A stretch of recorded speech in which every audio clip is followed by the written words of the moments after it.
Welcome to Diversity, this dynamic podcast series by the Confederation of Indian Industries and Avatar celebrates Avatar's 25 years of championing DEI.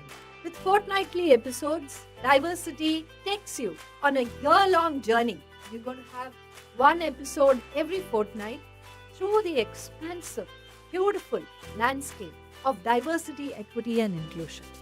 Via diversity, you will meet visionary leaders and passionate pioneers who break barriers and reshape workplaces to make them more purposeful and innovative. In this week's episode of Diversity, I am delighted to welcome Geeta Ramamurthy, Managing Director of KBR India. It's absolutely awesome, Geeta, to welcome you to this episode of Diversity. And I can't think of anyone more powerfully representative of what intentional career pathing and a genuine focus on promoting talent can achieve other than you. So, warm welcome to the show.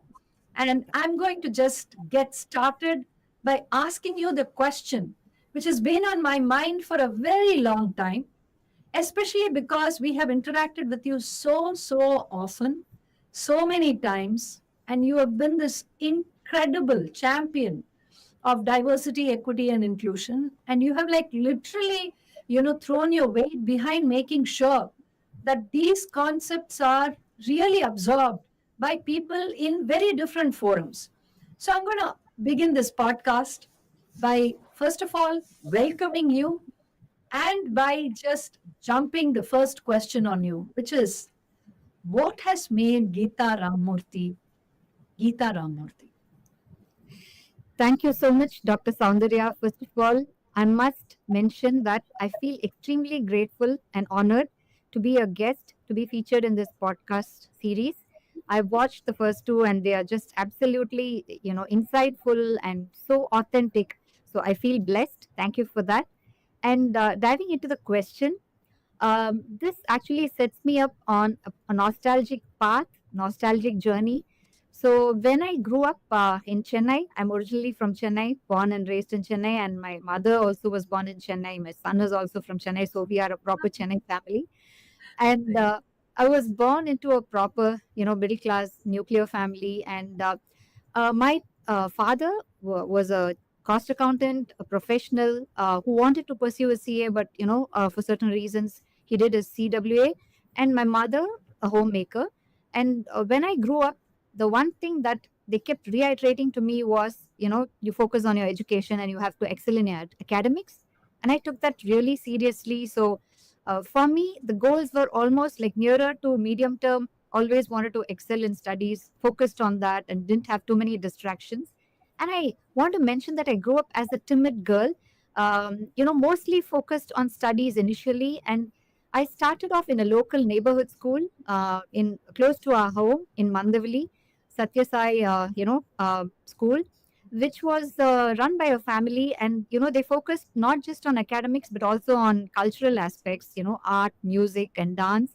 And I was generally quite good at that. And so they really, kind of held me close to them. They celebrated me a lot. So when I had to move on from there to a convent called Rosary Matriculation, after I completed my third standard, for me it was a big shift. I mean, the school didn't want to leave me, but that was a different story. But I my parents decided to put me into Rosary Metric, a convent.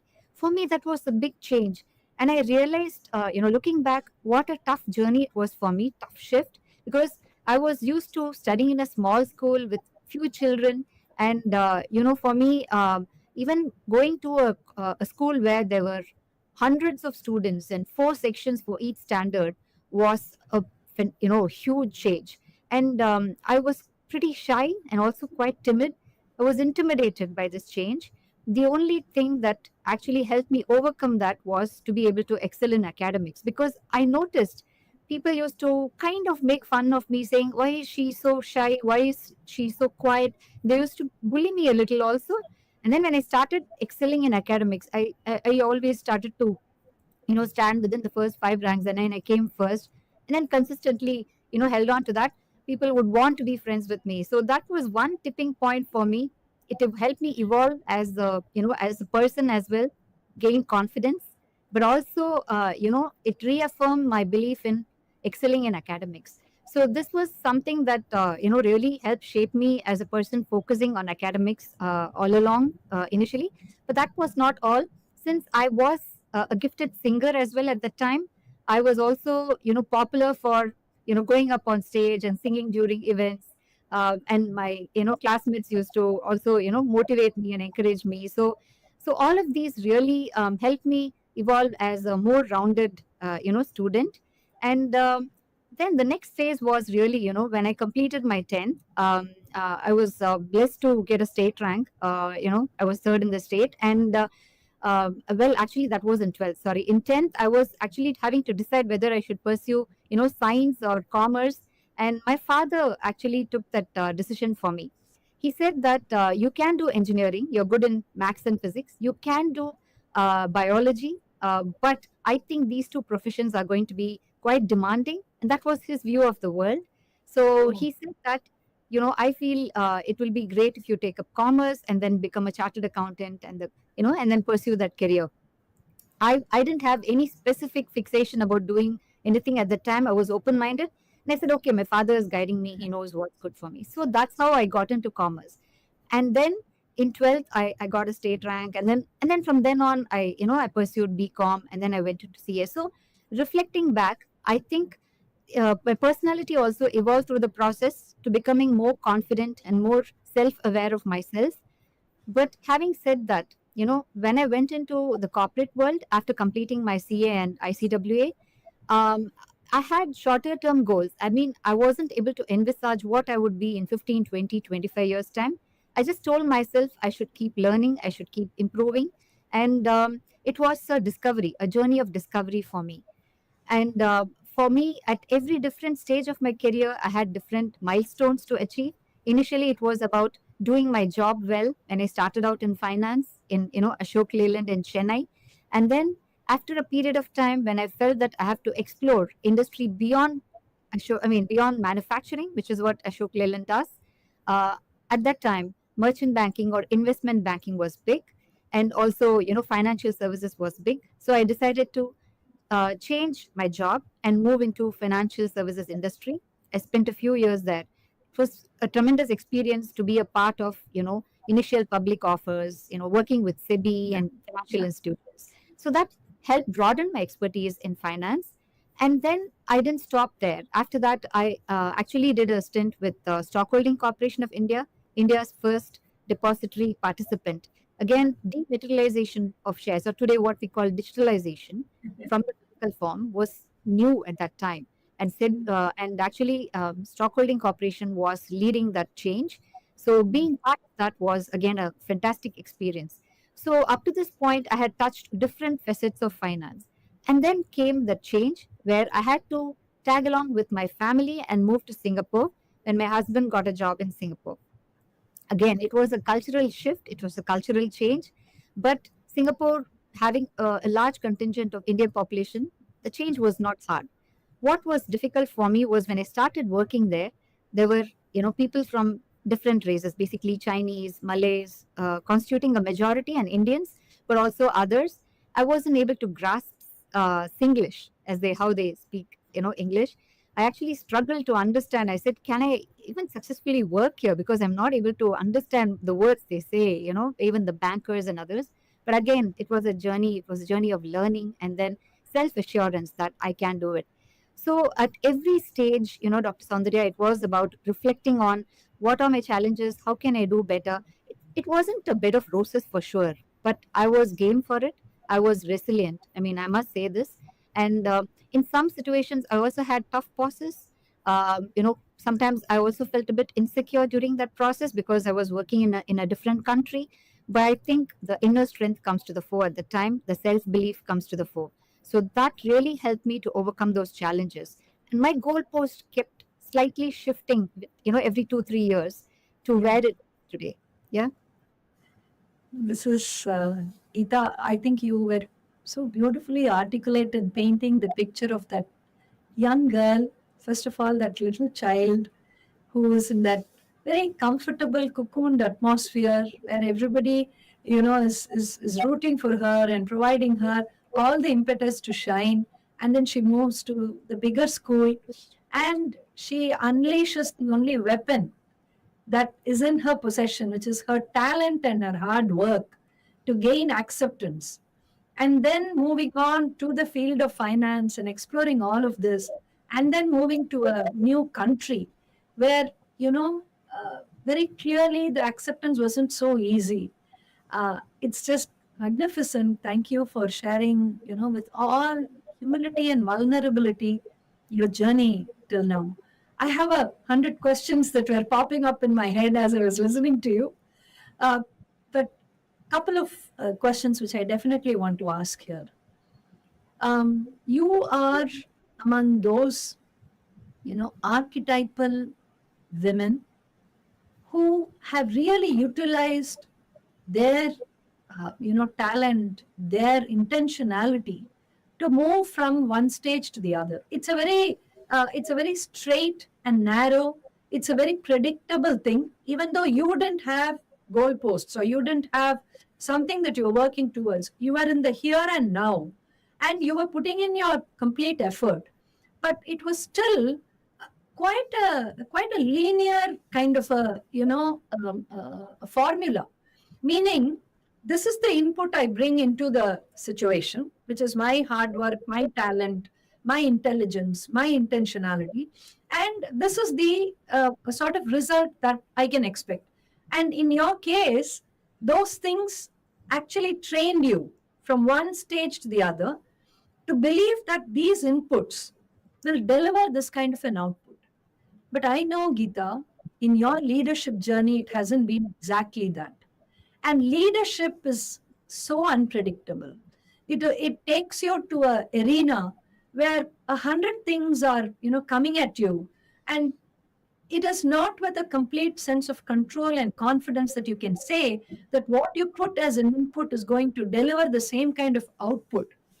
So that uncertainty, I think how women leaders handle it is really a story that has to be told.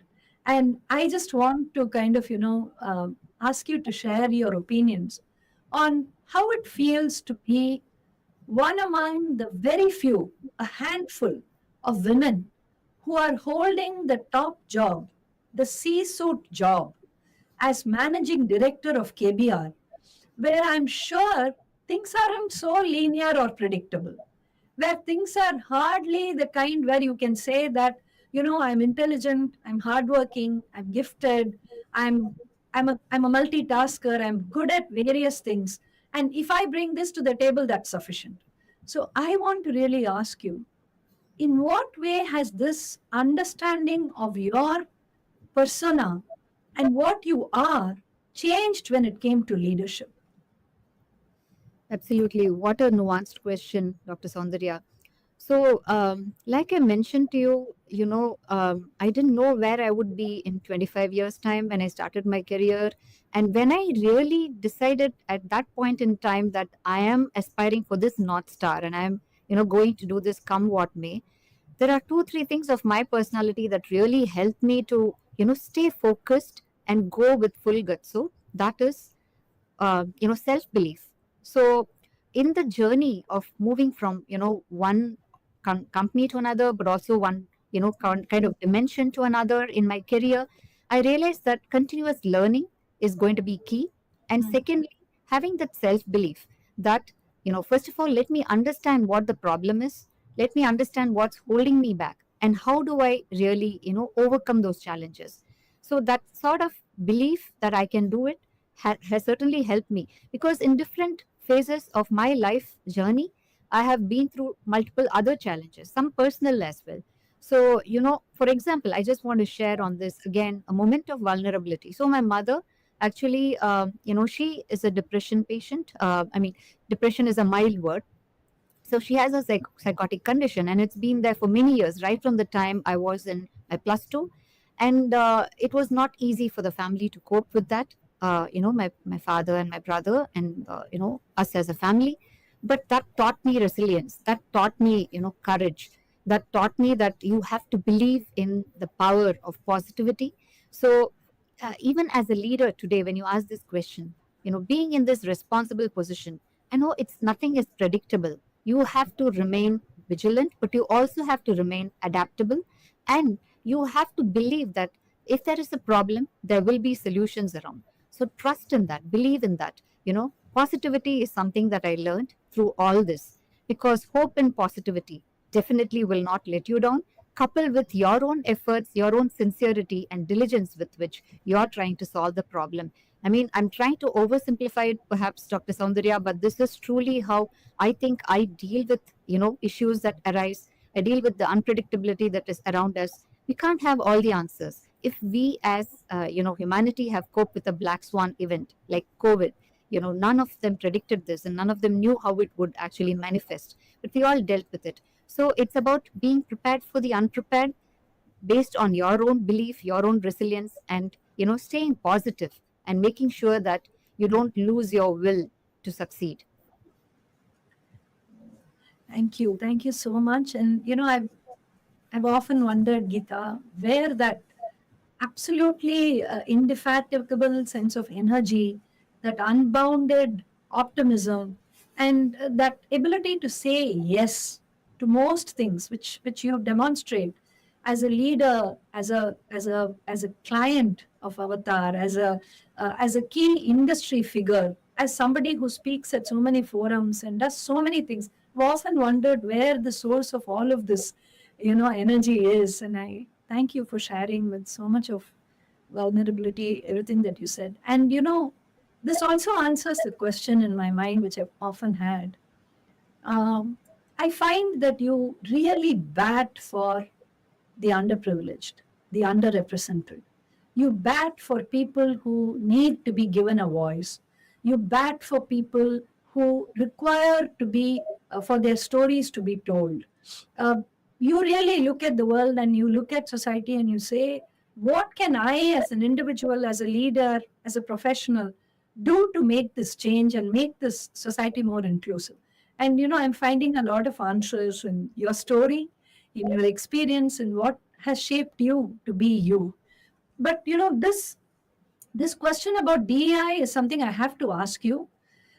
There are initiatives that organizations take, that leaders espouse, but to make sure that it is a living, breathing, DNA, sort of a soul of your organization, requires a very different level of commitment. So, what do you see in DEI, in diversity, equity, and inclusion, that attracts you so much, that gets that energy all bubbling in you? And I mean, hundreds of conversations I can think of, where we've been talking, and this thought of inclusion, of creating a better thing, just brings out that huge amount of surge of that wellspring of energy in you. So I want to ask you, why this fascination towards diversity, equity, and inclusion?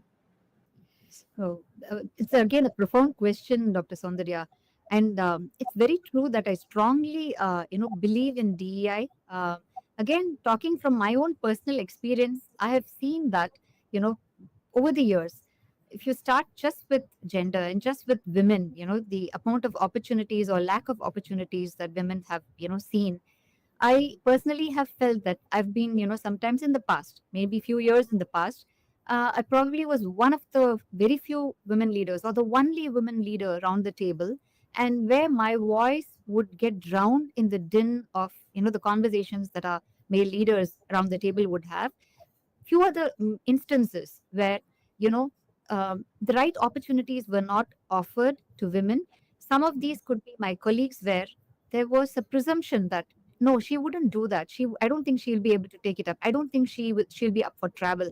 So without even having a conversation, decisions were being made. Where I knew I would start challenging, and in a very polite and professional way, of course, to ask, have we had the conversation? I felt very strongly that women are definitely not getting their due. So to begin with, that definitely was the case. And secondly, it's not just about women. When you look at people, with disabilities or differently able people, I have tried to do a few things within my own, sphere of influence in the past as well. So again, there's stereotyping to say in an engineering and design world, you know, a person has to be like, absolutely physically perfect or whatever you call it, absolutely able without any issues to be able to carry out. But when we came across an opportunity to leverage the intellect of an individual, who was related to one of our employees in the past company, who was like, paralyzed, maybe hip downwards. Again, I challenged. The person can actually apply the intellect, person can actually, work on the computer, and we are all working using engineering software. So why do you think the person can't work as long as, we have the reasonable accommodations and all of that, because you have reach access and all of that. So we broke that and we were able to, make that person work successfully. He did a great job and everyone appreciated. So for me, when these experiences really made me, more resolute in terms of espousing the cause of DEI, whether it's people, with disabilities or about gender. And again, going beyond women to, third gender and all of that.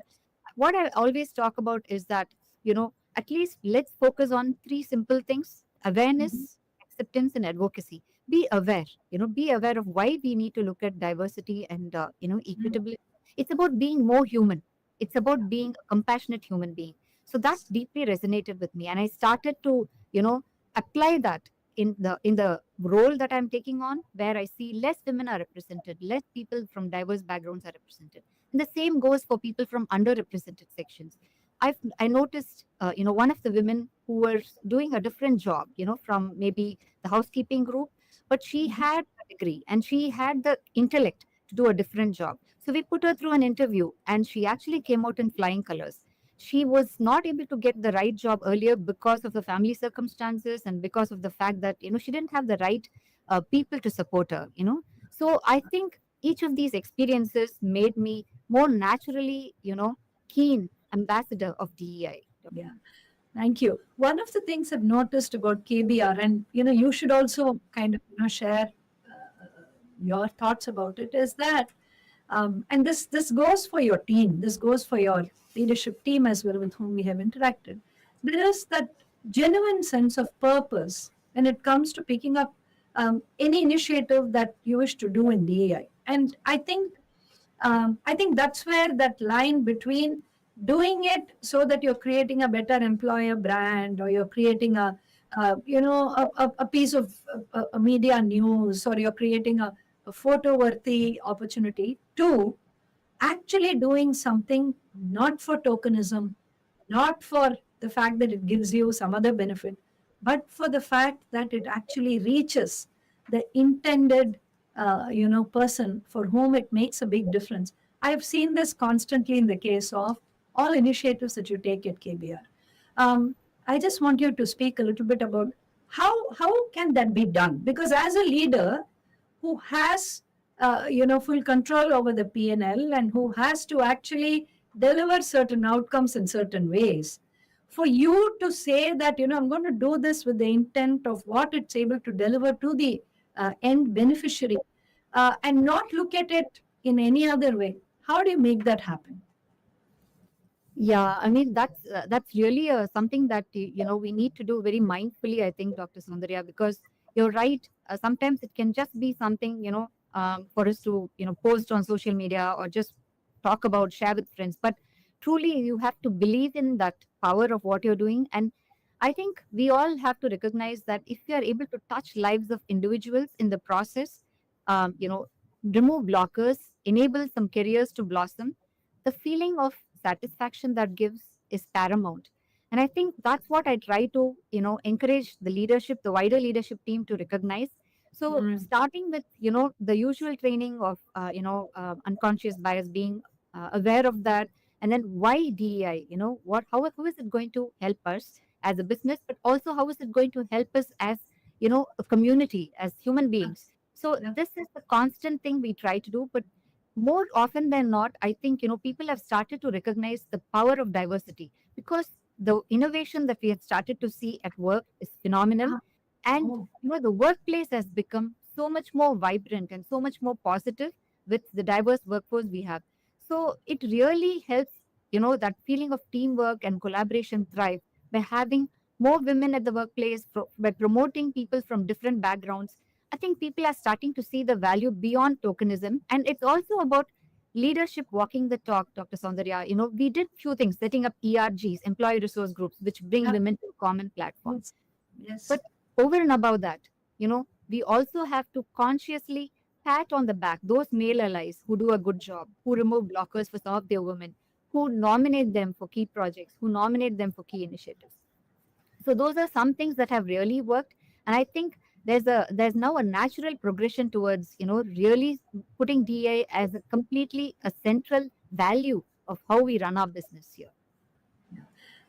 But another thing which often I find this to be a question that I also ask leaders, and I want to get clarity on this myself, is um, amongst a long list of uh, an MD's or a CEO's achievables, things that you wish to do, things that you are assessed on, things that your performance is measured on. DEI is great, but how can it be one of the top sort of goals that a MD or a CEO should aspire for? And in doing that, does the MD or CEO have to actually give up something else? Is it always a choice, or is it something that can be together? This is something that has always kind of been of concern to me. Your thoughts on this, Geeta? Sure. You're very right. It's not always easy at a senior level, whether you're at a CXO level, when you are very much committed to promoting DEI and you believe in the power of it, both for the community and as well as for the business. It's a long journey, Dr. Soundarya. It's not easy because maybe 60%, 65% of the people will readily understand, but there is probably another 30, 35% who are somewhere on the fence, not sure, do we really need to focus so much? Do we really need to drive hard? And it's really working through the ranks, taking them into your conversations, making it a more inclusive process. So what I have tried to do, Dr. Soundarya, at my level, is that it's about telling them that this is not to take away what they have, this is to make them more successful. Because you can't grow unless you have a diverse workforce, unless you bring those brains, the women engineers into the system, and you actually then have an opportunity to take on more work, to do brilliant work. Otherwise you will just stagnate. And the more we engage, the more we make them own that priority, the better. So for example, we create sort of workshops with them. We set up workshops with these work group leaders who are the people who are actually hiring their teams. They're not necessarily the discipline managers or the functional heads, but they are at the next levels, and they need to buy into it. And by showing them the success, that by enlisting the women workforce into the team, by bringing those engineering talent in, how can you become better leaders? How can you become the next level of leaders? So it's not been easy because there will be some criticism, and you have to be bold enough to accept that. That's how my journey has been. But I feel that we are at a point, Dr. Soundarya, where people are truly believing in the positivity of it, and they are seeing that the success of DEI is actually going to be their success. So, but Geeta, don't you probably get this criticism that you're doing so much of it because you're a woman? For instance, there are male MDs who, when they do it, when they espouse DEI and when they speak about, creating an inclusive society, it is seen as, oh, this is so great that, he is doing this. But when a woman leader like yourself does it, it's like, she's a woman, so she's pushing the whole woman agenda. Do you get that?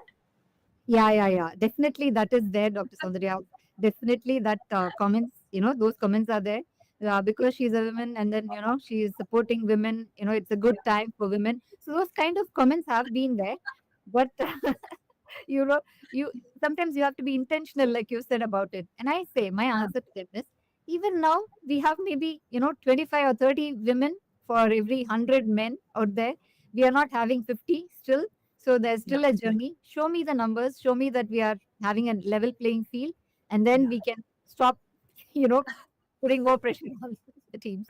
So, Geeta, the other very important pressing question is about this, this likability versus effectiveness thing that many women, and more so Indian women, they kind of really are caught in the crosshairs of that. Uh, we want to be liked, we want to be known as the sweet girl, nice girl, obedient girl, and so on and so forth. But at some point of time, when we have to be effective, when we have to take those tough decisions that you spoke about, we have to let go of that need for validation. So how do we deal with it, and how have you dealt with that? A very pertinent question, Dr. Saundarya. And, when I was growing up in my career as well, I also, was pretty much like this initially. I said that, I must be liked by people, I should be popular, and, I should treat everyone well, of course, but I should also not be, someone who takes on confrontational situations or have any conflicts, things like that. But I realized that as I started to evolve as a leader, I realized that it is possible for someone to balance this, meaning if you are being effective, it doesn't mean that you become like a rock. You are not smiling all the time, or you're just trying to be very grim. No, it's not required. I think in my case, the approach I have taken, Dr. Soundarya, is yes, sometimes I've had to take some decisions which were not very stereotypical, which were slightly different or transformative. And in those instances, to make sure that I'm well understood, and at the same time, not falling a prey into this likability thing, what I try to do is to set the ground rules with the team to say the approach I'm going to take is going to be different from what we've done so far. Why am I doing it? And be very transparent. And try to be very transparent about explaining to them why I'm taking that approach, and be very authentic to say that if you have a different view, please share with me, but these are the reasons why I want to do this. Not all the steps you take may be exactly what everybody else wants you to do, and some of them may have their own different views. And it's okay if you're not, if 3 out of 10 people don't really subscribe to your view, but as long as what you do is for the greater good of the people and the greater good of the business, then I think that's the right approach to take. So for me, prioritizing being an effective and competent leader who also cares for the people, who also cares for the success of the people, I think is how I try to, approach such situations. And therefore, I don't really try to, be someone who is always appreciated and liked by people. So it's okay to have someone who doesn't like what you're doing, but as long as, you're doing what is good for the business, you're doing as per your conscience, and you're doing what is good for your people, I think that's what matters. So it's easy to say. I know in situations it's tough for women to, deal with it, especially as you said, because that's a natural tendency. But I always also believe that, having a balance of leading with head and heart is good. Of course, it's an ideal situation where, I think some leader called Daniel Goldsman or someone said this, that, feeling and thought, when the heart and head, when there is a synergy, then you soar. It's not so easy to achieve that balance, but I keep this at the forefront, which is what's good for the business, what's good for the people. And then some decisions or some steps you advocate may not be what others like, and you don't have to be liked all the time for some transformative steps you take, because ultimately the objective is good, and everybody then shares that success. So I think that's how I have approached this, Dr. Soundarya. And I would also probably encourage people who have this, who are in a quandary about if I do this I won't be liked by my team, to take that bold step, and do things that matter for your business, that matter for the people. And in fact, as you were speaking, there are a few women leaders that came to my mind. I've seen two things happen, Geeta. On the one hand, you have women leaders who, while wanting to do the good thing, the right thing for the business, also still have the need to be liked. So what happens is, at the end of the day, they end up putting tremendous pressure on themselves. So you'll find these leaders to be, actually having a great deal of stress, mental health issues, because not only are they, uh, you know, trying to do it all, but at the end of it, they want that good name. So that's one challenge I've seen some women leaders do. And the other is when they overcorrect. So as you may know, I began my career in Citibank, and in the first couple of years, I would see a lot of women role models there. While they were not in very senior positions, they were in positions of power and influence. And I would see that there was this need, and this is the cards business of the old, which doesn't exist today in India. You know that, Yeah. City Yeah. has offloaded that. And so that's not there even today. But I would always find people who overcorrect, meaning they would be very aggressive, very, forthright, and almost to the point of being abrasive. Mm. They would say that, I want to let go of this persona of being a soft, likable, perhaps even weak kind of a, woman. And I want to be far more aggressive than probably even a man. Mm. And and you would tend to kind of, form impressions looking at that image. But later on, when you would speak to them one on one or connect off work, you would find that they were anything but that.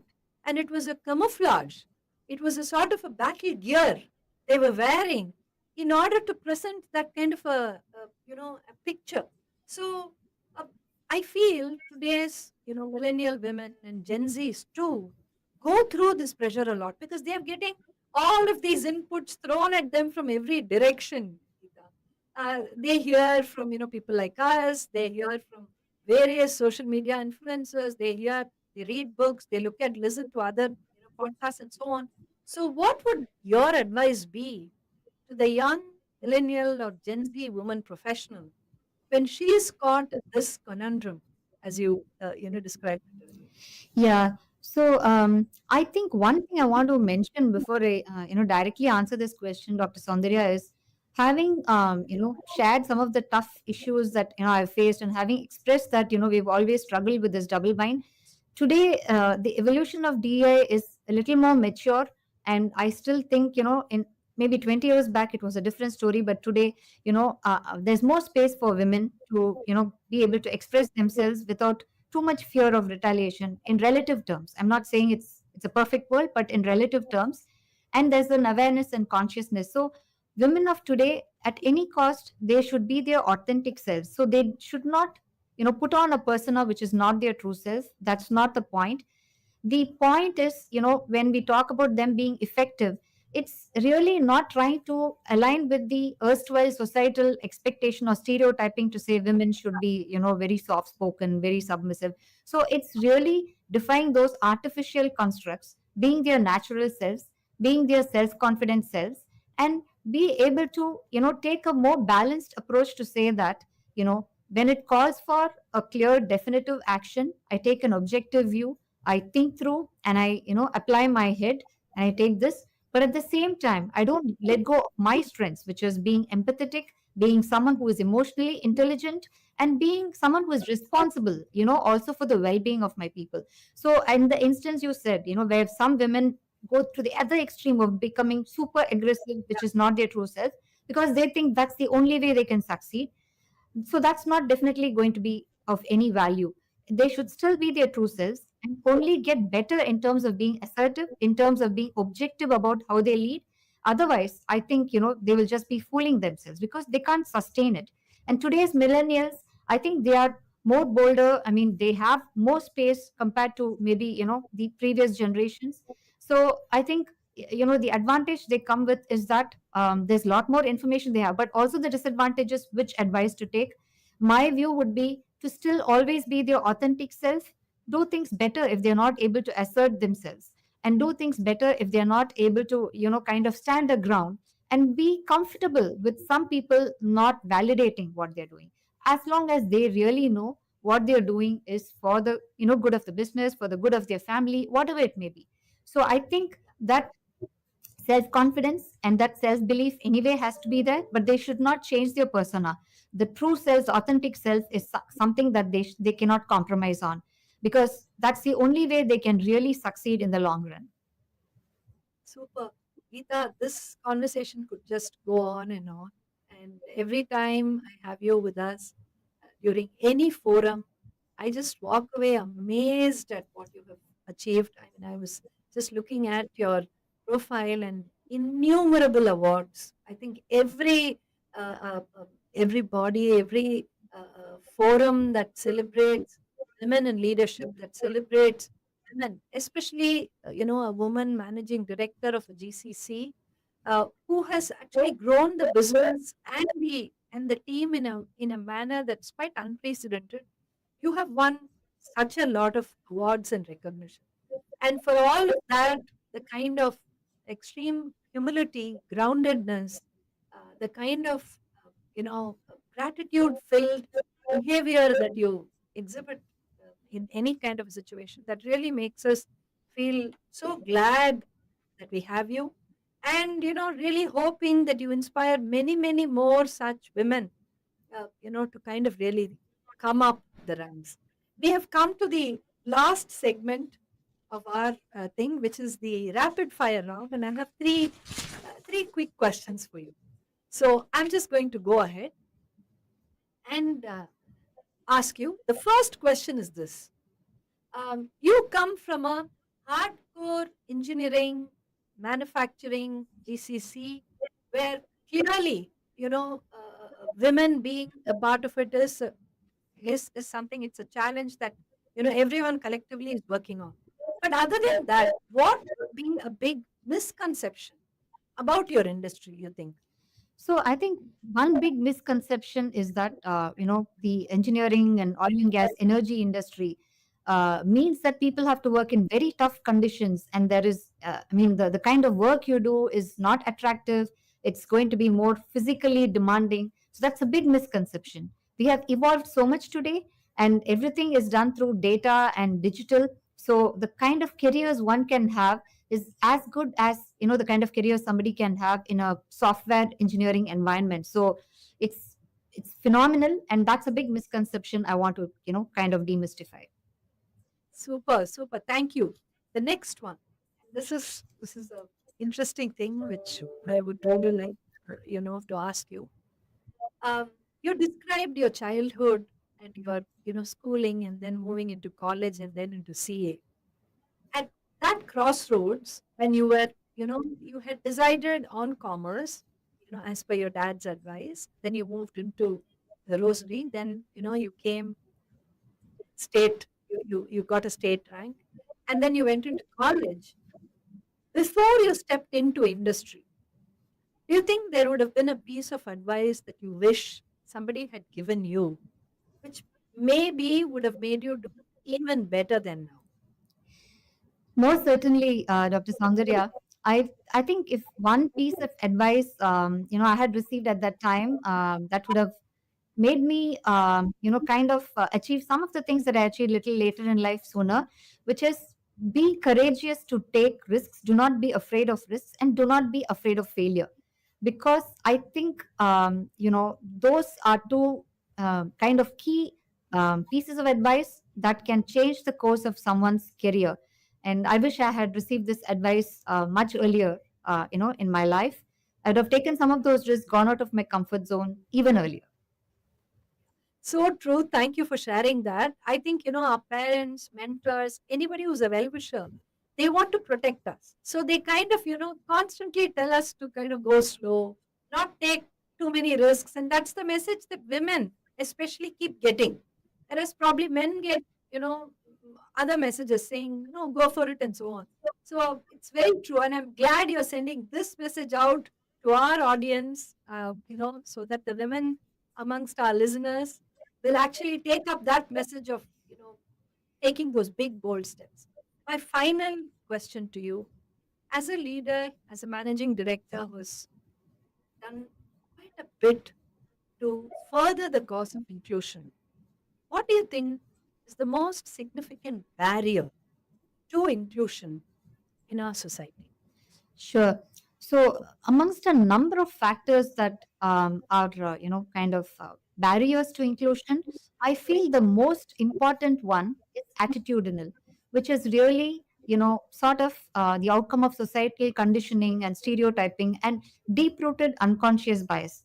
why I say this is, when I say unconscious bias, when we say unconscious bias, it means people are not even aware of the biases. And these biases drive behaviors. So I think this is the biggest barrier, because the intention may be there to be more inclusive, to enable, careers of women, to be a huge advocate. But notwithstanding that, if the societal conditioning has built such biases, the attitudes are not truly there, to be more inclusive and embrace DEI, I think that becomes a bigger barrier for inclusion. So that's my view, Dr. Soundarya. Absolutely. And, as you were speaking, I was just wondering what would be that initiative or that series of initiatives that would enable this change of mind, that removal of non conscious biases at scale.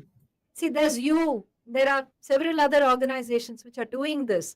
And, there are organizations like Avatar, which are, of course, working with companies and trying to make that happen. But to do it, in a manner that really creates that change fast and in a widespread manner is probably what will lead us to Viksit Bharat, I think. So, Absolutely. it has been fantastic having you with us, Geeta. Likewise, it's been wonderful talking to you, Doctor. Thanks a lot. And, I'm just going to say that I hope that this conversation is uh, is one of those that serves as a reference for both leaders and for women, to come back and listen to, especially some of the parts where you spoke, so powerfully about the fact that all of those experiences, which together bring that, very strong and resilient persona in you. I hope that that reaches a lot of people. So thank you so very much, Geeta, for sparing time and being with us. Thank you. Thoroughly enjoyed the conversation. Thank you so much. And that's a wrap for this awesome episode of Diversity. I trust it sparked a lot of fresh ideas, clarity, and kind of gave you some moments of absolute enlightenment as you listened to Geeta Rammurthy, Managing Director of KBR India. This podcast series, Diversity, is aimed to fill you with real world inspiration and fuel your DEI ambition. Thank you for tuning in, and catch you in the next episode for yet another powerful infusion of inclusive ideas.